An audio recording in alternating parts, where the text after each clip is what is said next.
On the news tonight, police arrest 2 suspects of attack on U.S. Embassy staff in Anambra State.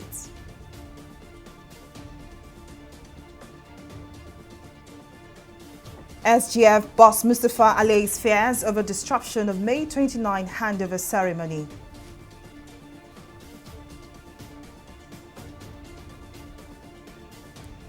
And Nigerian troops rescue another Chibok schoolgirl from Boko Haram captivity.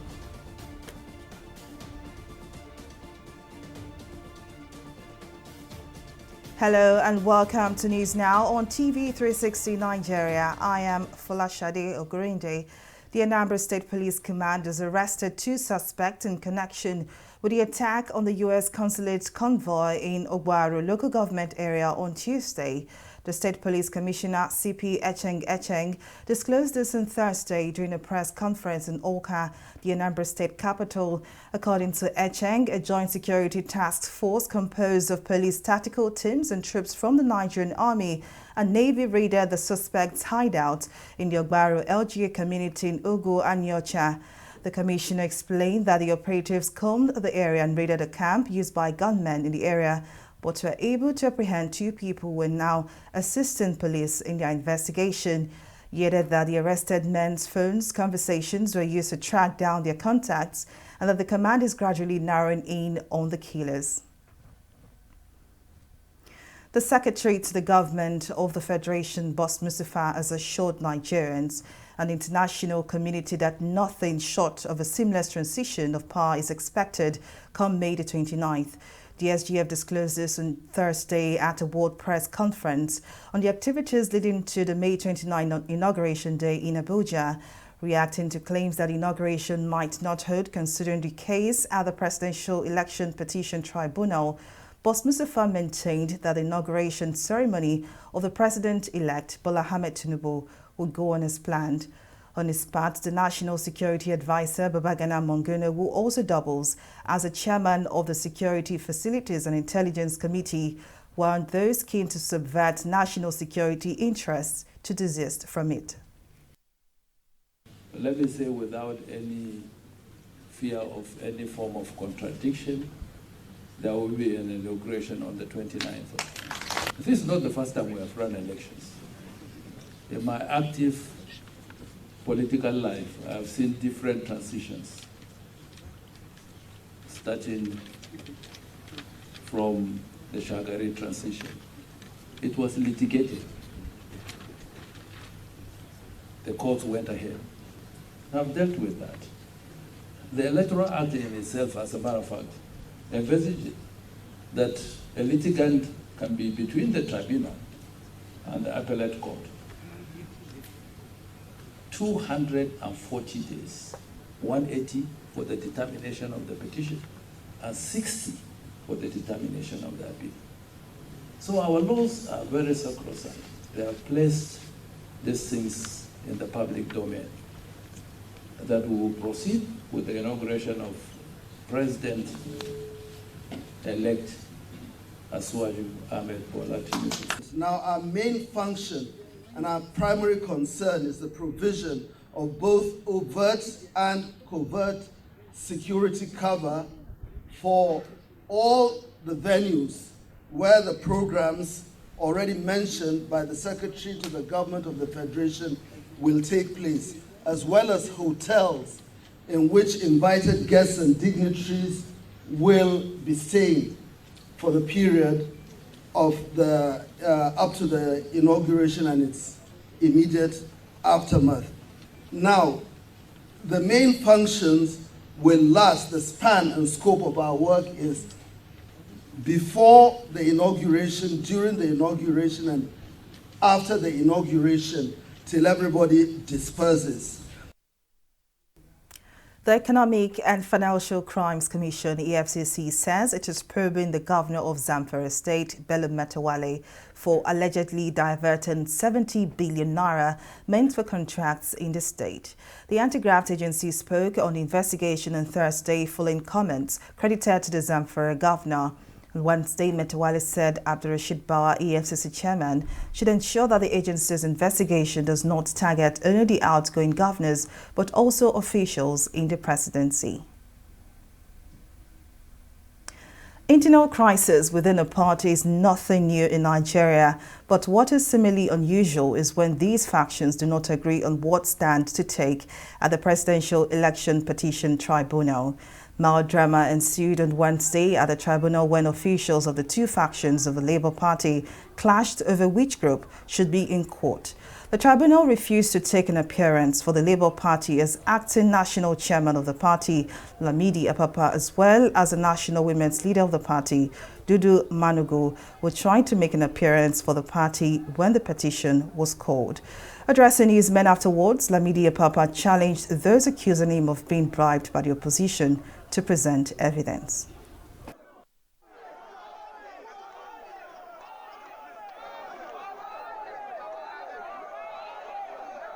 I've told them severally, if you have an evidence to prove, bring your evidence that I have collected money or we have collected money from anybody. That is not, it's absolutely untrue. You see, Peter Obi taking side. You see, I don't want to keep on exposing, but he deserves to be exposed. He deserves to be exposed. Some time ago, in one of the interviews he granted, he said he does not know me at all. I want to tell the whole world, he's a liar. And let me tell you why I say he's a liar. I've been trying to cover him, but he does not deserve it. The reasons are this. One, this is a man done his primary in Asaba. I did the opening prayer. And I was not a young officer. I was the deputy national chairman of the party then. So not a junior officer. Well, to unpack this issue, Thurs Akatigba, political affairs analyst, joins me now. Thank you very much for your time. Now, the daily hearing of the Presidential Election Petition Tribunal comes with its usual drama, and that of Wednesday was not any different in any way. As a matter of fact, we saw the internal crisis in the Labour Party play out in full view of the press.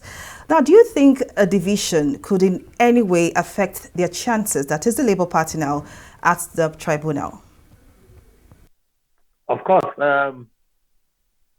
It could, but I do not see, I don't see so much of it, especially when the legal team is a bit removed from the crisis zone. However, who can go to war with his house in disorder without feeling the effects of the disunity at home?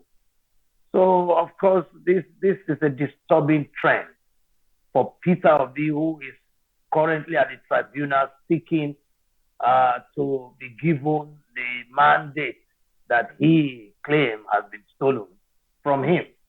He needs a full house. He needs a united house. Unfortunately, the house is divided. And the popular saying that a house that is divided cannot stand. So this is an embarrassment to the party leadership, to Peter Obi particularly, especially when he declared on national TV that he doesn't know the vice chairman of the party, who is currently claiming to be the chairman. So it's really very difficult for them at this time, and they have my sympathy. Well, you can say the Labour Party is in some way a new force, the latest, lady or man in town now. But do you see the party, picking up from some of the experiences of the APC and PDP to perhaps, sit down, have a family meeting in court and, try to resolve its differences, or their differences, I should say? Well, unfortunately, the Labour Party is not a new party. So the idea that it was branded a new force was first of all wrong. We call it over-marketing and unnecessary claim of newness. The Labour Party has been in existence for some time, for some long time. But this is the first time they've gained much traction because of the entrance of 23 the Labour Party elections. has produced Mimiko, produced a whole lot of other elected officials who later on cross-carpeted and moved over to the other party. So the Labour Party is not new. Peter Obi, however, is not also new. He's been in the PDP, he's been in ABGA.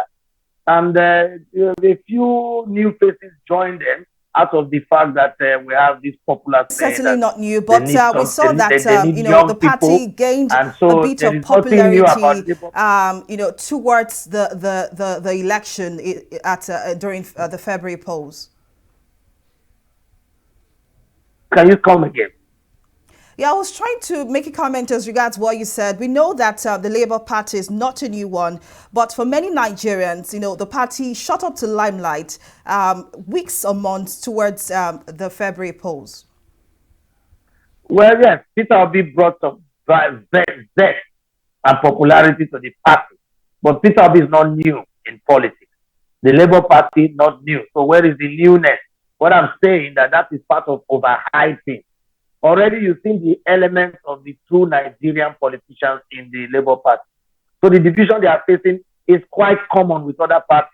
So if Nigerians have voted for the Labour Party, they would have also witnessed the party they have thought is a darling, sitting apart the way they are seeing now. So it's very embarrassing to those who have voted for them at the moment. Well, indeed, Theo Akatigba, Political Affairs Analyst, thank you very much for your insight and your contribution.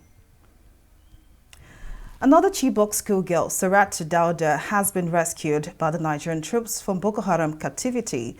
Dauda is among the several other civilians rescued by the Nigerian troops to address the various security challenges across the country. Speaking during a bi-weekly briefing, the Director of Defense Media Operations, Major General Musa Danmadami, said the rescued Chibok girl is among the several other civilians rescued by the Nigerian troops to address the various security challenges across the country. Danmadami also faulted claims that the Sambisa forest, believed to be a haven for the Boko Haram terrorists, is impenetrable. The Sambisa forest is not impregnable. Like we told you during our debrief, we told you operations were conducted within Sambisa forest.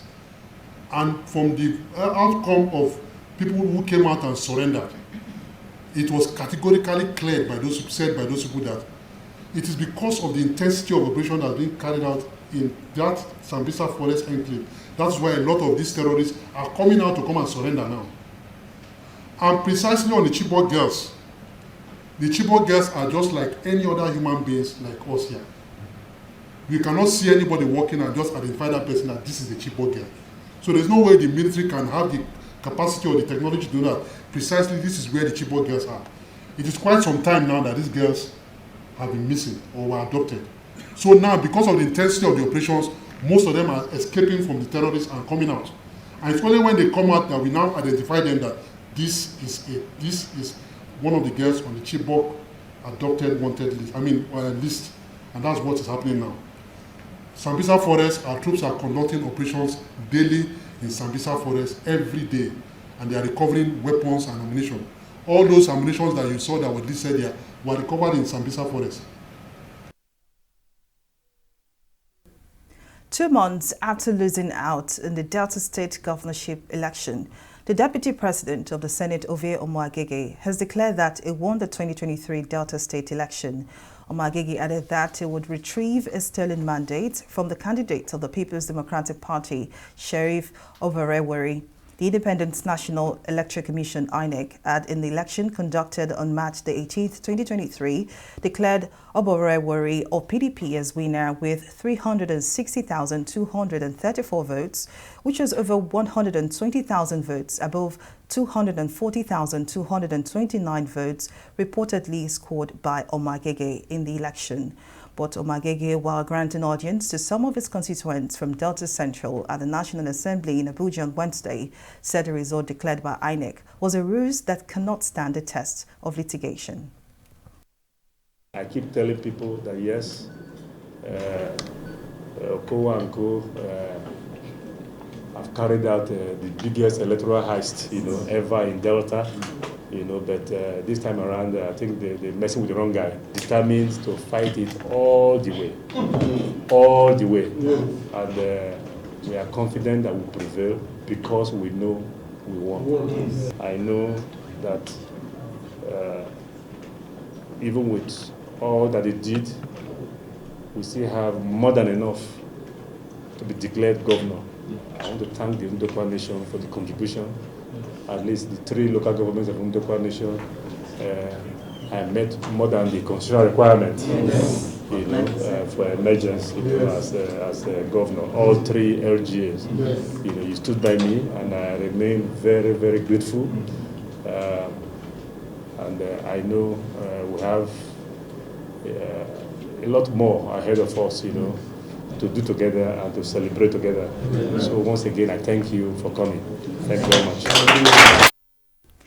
Yoruba Afenifere Youth Organization of Nigeria has set a 10-point agenda for the incoming administration of President-elect Bola Ahmed Tinubu. Disclosing the agenda in Lagos, the group said it has assessed Nigeria's perennial challenges and come to the conclusion that it must be tackled from the bottom. Speaking to newsmen, the national president of the group, Eric Oluwole, demanded that royal fathers should, as a matter of urgency, be granted statutory roles in the constitution of the nation. He maintains that the goal is to foster genuine, meaningful and homogeneous development of communities. They are key factor in this game because they reside in their own domain and they know what they are passing through within their people.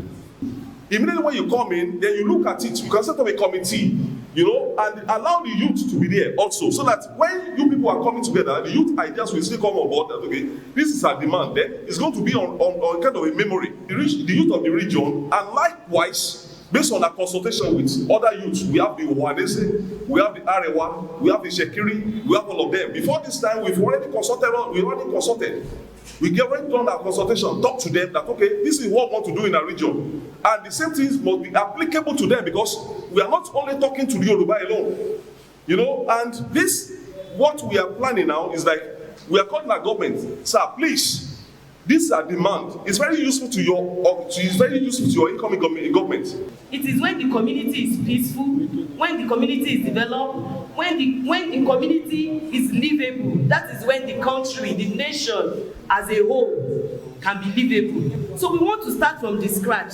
This thing is not we are starting from the scratch now. The security allocation given to either local government chairman, to the state or whoever, should be slashed into 2 and be given to these royal fathers. Let them go to the bushes. Let them go to their river banks. Let them go and secure it from there. We'll take a break here, but still to come on News Now.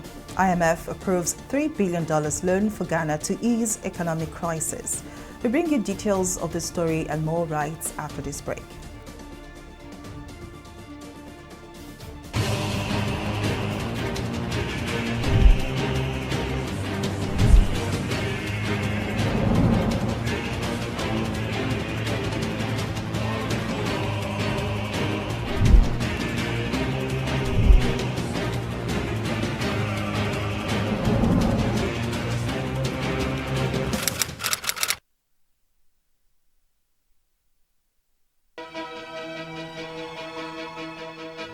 Opinions are free, facts are sacred, but truth is universal.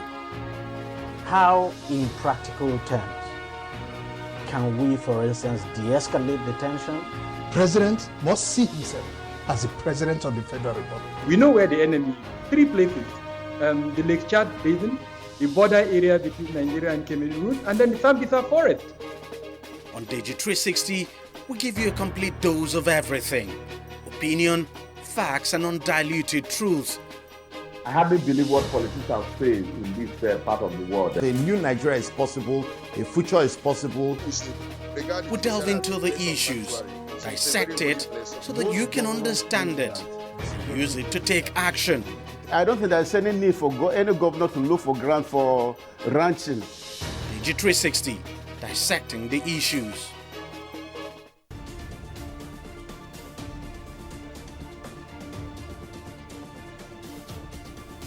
Welcome back to News Now. Here is a recap of some of our top stories tonight. The Anambra State Police Command has arrested 2 suspects in connection with the attack on the U.S. consulate convoy in Ogbaro local government area on Tuesday. The State Police Commissioner, CP Echeng said a joint security task force comprised of police tactical teams and troops from the Nigerian Army and Navy raided the suspect's hideout in the Ogbaro LGA community in Ugu and Nyocha. We also told you that Secretary to the Government of the Federation, Boss Mustafa, has assured Nigerians and the international community that nothing short of a seamless transition of power is expected come May the 29th. Reacting to claims that the inauguration might not hold, considering the case at the Presidential Election Petition Tribunal, Boss Mustafa maintained that the inauguration ceremony of the President-elect Bola Ahmed Tinubu would go on as planned. But in case you missed any of our news bulletins, or for more updates, you can catch us on Limex World TV or log on to our website on www.tv360nigeria.com. You can also follow us on our social media platforms on Twitter, Instagram and YouTube at TV360 Nigeria. On Facebook, we are TV360 Online.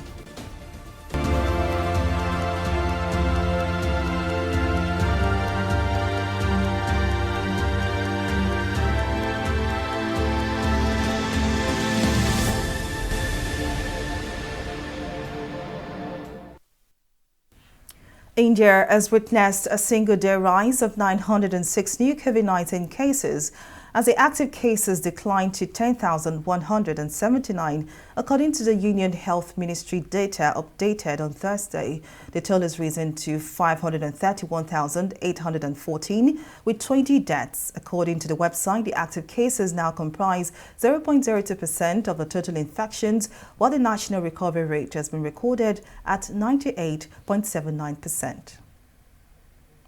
For more stories coming up right after this break. Just stay with us.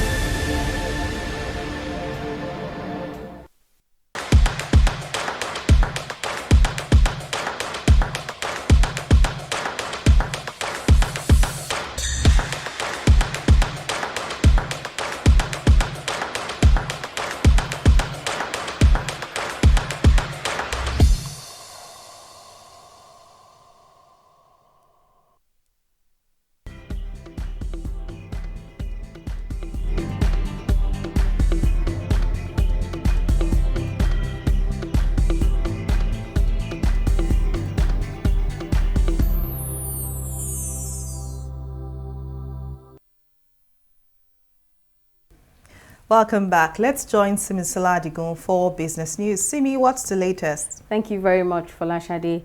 In business news, the International Monetary Fund's Executive Board has approved a 3-year extended credit facility arrangement of $3 billion for Ghana. In a statement on Wednesday, the IMF said the West African country will receive an immediate disbursement of about $600 million. The IMF announced on Friday that Ghana had provided sufficient guarantees to benefit from an aid plan, welcoming the recent promise of its creditor countries, led by France and China, to open negotiations for a restructuring of its debt. The Federal Executive Council has approved the establishment of a deep-sea port in Ondo State. The Council gave the approval for the operating license for the port at the FEC meeting held at the State House in Abuja. The approval comes after years of efforts by the Ondo State government to establish a deep-sea port, first at Olokola, which failed to materialize since 2004. The site of the proposed port in Ondo, which also has an industrial city with a free trade zone status, is set to measure 2,771.2 hectares. The memos are for one, the approval for the expansion and development of Snake Island Seaport in Lagos State through public-private partnership arrangement. Snake Island Seaport in Lagos. That's one. The second is for the expansion and development of the Burutu Seaport project. Burutu is in Delta State. Burutu Port project, again through public-private partnership. And the last but not the least, and probably the most important, the Ondo Multipurpose Port in Ilajẹ, Ondo State. On behalf of the government and people of Ondo State, because that is where I come from, let me use this opportunity to appreciate Mr. President and the Federal Executive Council of Nigeria for this feat that has been achieved today. I can tell you that Ondo State has been on this project since 2004, during the Olusegun Agagu days, when we tried to establish a seaport around the Olokola Free Trade Zone in 2004. We had not succeeded all these years, but today, God has made it possible for us through President Muhammadu Buhari. A short break here and we'll return with a review of the stock market. Stay with us.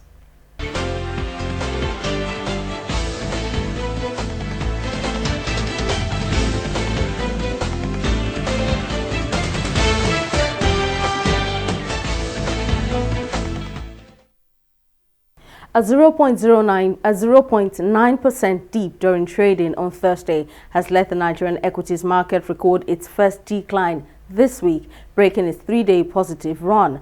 The 257 billion naira loss was driven majorly by sell pressure on stocks like Academy Press PLC and Adova PLC, drawing down the market with their 1,197 naira 35 kobo loss. Now, despite this losing streak, MRS Oil Nigeria and PZ Customs Nigeria topped the list of advances. Thursday's data also shows a 51% decline in volume, 35% decline in turnover, and 20% decline in deals. Now, performance of our select global stocks is characterized by profit taking, a strategic tactical outperformance, and debt ceiling negotiations.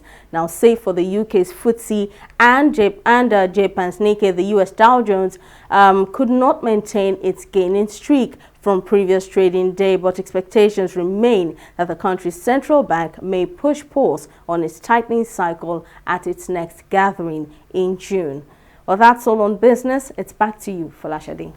Well, many thanks to Ms. La for that update. And now to the foreign scene. Ukraine says it shot down 29 of the 30 cruise missiles Russia fired at it overnight on Thursday, with one person dying and 2 others injured after a missile hit an industrial building. The Ukrainian military said the missiles were launched from sea, air and land, with debris from missiles that were struck by defense systems causing fires in the eastern part of Kyiv, the capital city. Ukrainian officials added that one of the missiles that got through its air defense system hit the building in the southern region of Odessa. And now in sports, Nigeria's Flying Eagles have arrived in Mendoza, Argentina, ahead of their opening fixture against Dominican Republic at the 2023 FIFA Under-20 World Cup. The Nigeria Football Federation confirmed the team's arrival on the official Twitter handle on Thursday. The 7-time African champions will be making their 13th appearance at the FIFA Under-20 World Cup finals.